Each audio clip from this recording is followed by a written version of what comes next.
A number of items of evidence were recovered during the court-authorized search, including notebooks and writings that, as the government alleged and referenced in the course of court proceedings today, included phrases like, quote, burn churches down to the ground, quote, hunt them down, gun everyone down who isn't white, and other phrases expressing animus towards racial and religious groups.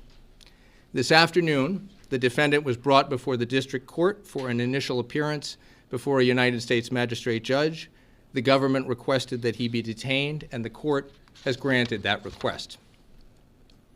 I want to emphasize three things. First, our investigation is ongoing. Additional charges and additional evidence may well be forthcoming. As many of you know, in the federal criminal justice system, it is at times appropriate to arrest and charge a defendant by way of a criminal complaint. That's what has occurred here. In due course, cases are later presented to the grand jury for consideration of an indictment, and at that stage, it is not uncommon for additional charges to be leveled. At present, our priority has been to identify, arrest, and promptly charge this defendant. That has been done. He is in custody, and by order of the court, he will remain in custody.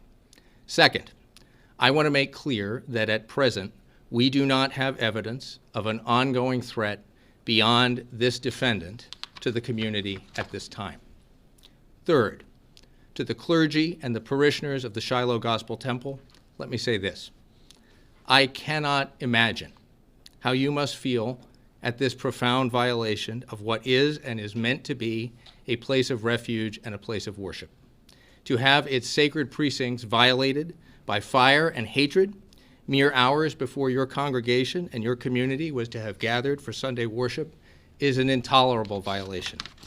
To you and to our broader community, know this: we will seek and tirelessly pursue justice against the perpetrators of violence, intimidation, and destruction in our communities.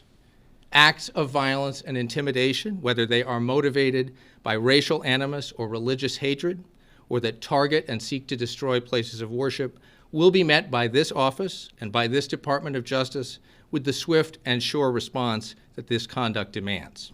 Today's charges are a first step to seek justice in this case.